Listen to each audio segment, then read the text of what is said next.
Just a quick update with the data I said I was going to be recording. So this was actually what I recorded for just USD GPY. I recorded for just one pair, the daily trend, if it was consolidation, if it was a bullish trend, or if the day was bearish. So I also recorded the daily highs, the highs that was made for the day. What day was it? The dates at the time of the high, the low as well. I just recorded this other day. If I should shift it a little bit, we're able to see the day as well. So this day is not different from this one. This one is also same as this one here. This select one column. I also got the time of the low as well, and then I calculated the pips for the day. So what I did was I subtracted the daily low from the daily high.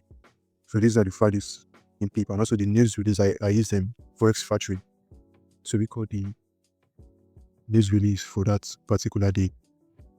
I also recorded the trend duration, the time the high was made and the time the low was made. Like that's trend duration.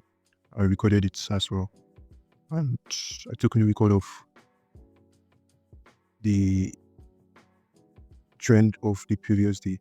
So with just this previous daily trend, I can be able to tell the trend of the market without even going to the higher time frame. So from this data, I can just tell that, okay, the major trend is bullish because it's mostly uptrend with just few retracements going lower. Yeah, so I was able to get a Python program to be able to visualize what I wanted. So I will just run the Python code.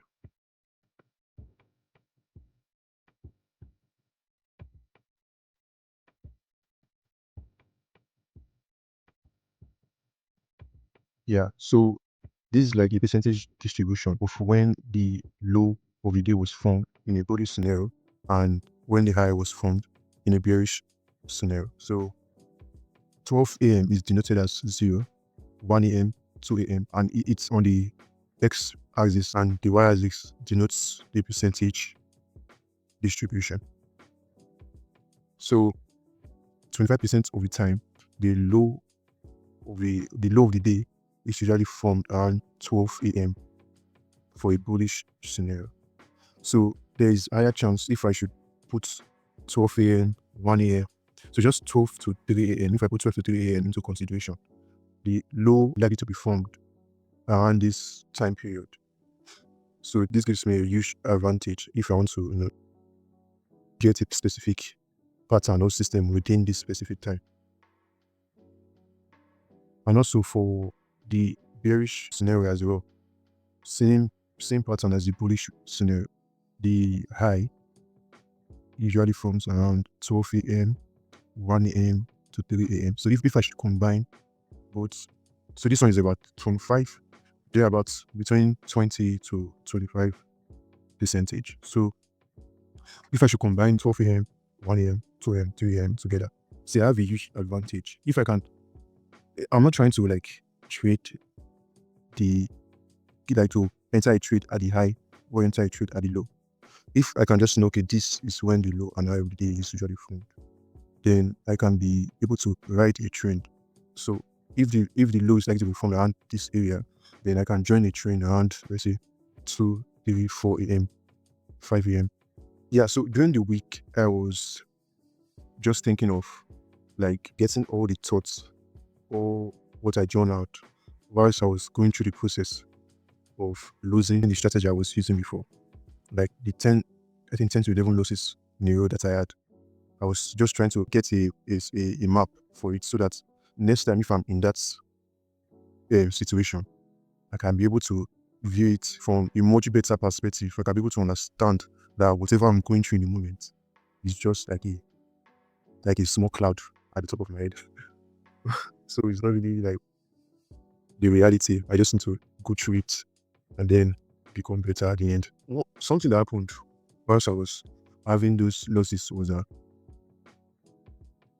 after around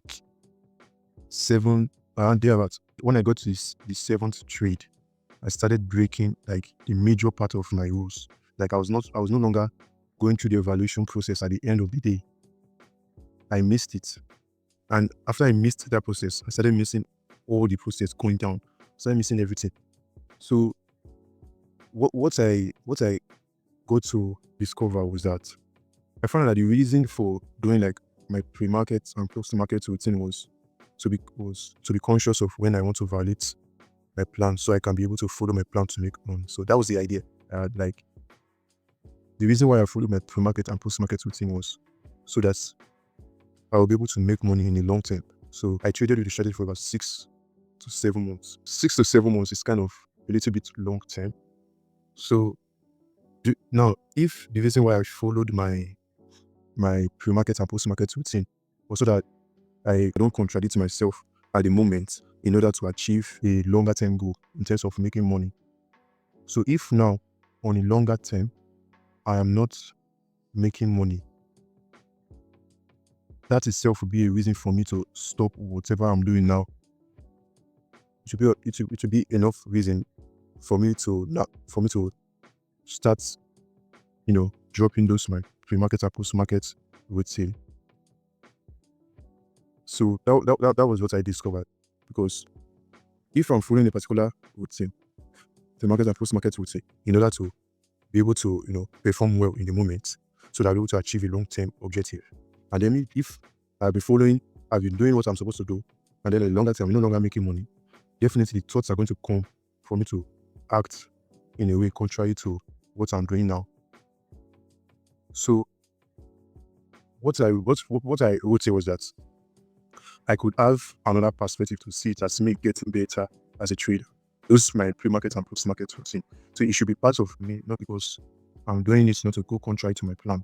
So another thing I would say was that I should develop a desire to want these activities themselves, and the drive for following my rules.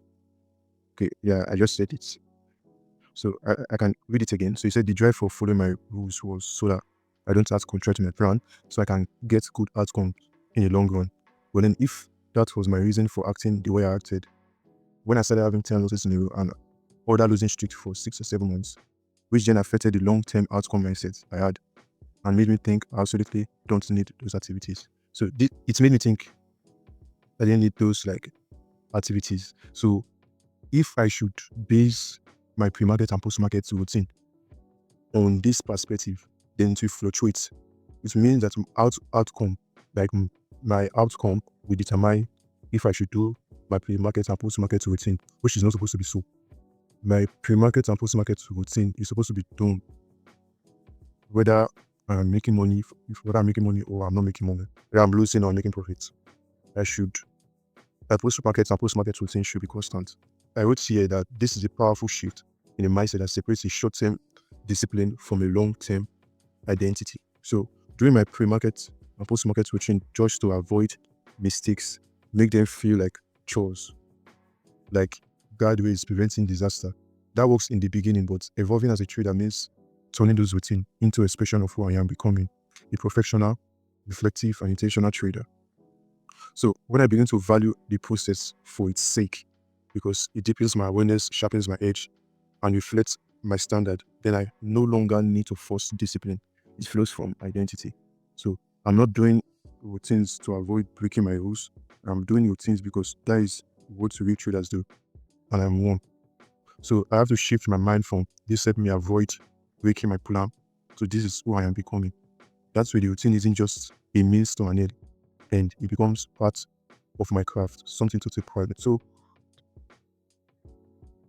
it's became clear to me. It became very, very, very clear to me that outcomes should not drive my pre-market and post-market routine activities. My activity is supposed to be constant, so it's not supposed to be based on outcome. And yeah, so this I should be able to draw like an affirmation from this so that it's ingrained in my mind. So I should desire, I should want to be a good trader. So I should see it as me becoming a good trader. That is what traders do. So I'm supposed to be doing it instead of doing it because of losses and profits. Yeah. So this was something that I learned during the last week. Yeah. So yeah, my daily highs and lows. or is it? Yeah, the daily price video. So basically, 1, 2, 3, 4, 5. Yeah, this was last week. This was last week. Yeah. So far, last week there was nothing learned from last week. Last week was all when it comes to the price action, like following it daily. Nothing was learned last week. Everything was quite normal and the same. There was nothing like new for me to pick any decision or learning from. So far, from just interpreting price, I've seen some patterns in the market. I've seen some patterns while interpreting price. So what I will do now is I will get the pattern learned from those from interpreting price and then set my objective. Second is to set my objective. My objective. So I came up with a range. So the range is between 40% to 50% per year. With this objective, I can apply it when building a statistical edge. So I've gotten a pattern from interpreting price. So that pattern now, I have to build a statistical edge using my objective. During the week, I saw a video from Tom Ugat, and that video really gave me a lot of insight. Like, I read a book from Van Kittap concerning building a strategy, but he was saying something. For you to build a strategy, you need to know how much you have, your objective. But I'm like how does that from like all since I've been learning trading, the way trading was being taught to me was a pattern. Like, first of all, you just have to go into the markets and do whatever you want to, find the pattern, and then you just start executing trade like that. But what Van Kittap was emphasizing was you have to have your objective first. How many percent, how much you want to make per year before building a strategy. So it was like the other way around. But I didn't really know how that worked, because it was I think last week. That was when I saw a video of Tom Ogad. He was using objective to develop a statistical edge. It now made sense. I got to understand that it's not just building a strategy. Building a strategy does not give you an objective. If like building a strategy first does not give you an objective, the objective is what's supposed to make the strategy. It's not supposed to is a framework for the strategy. So what I'm doing now, I've gotten a pattern. Now I'm using the objective, which is me making 40 to 50% yearly, to build a statistical edge out of that pattern. Yes. So that is what I'm going to be doing going forward. Yeah. So we'll catch up on the next one then.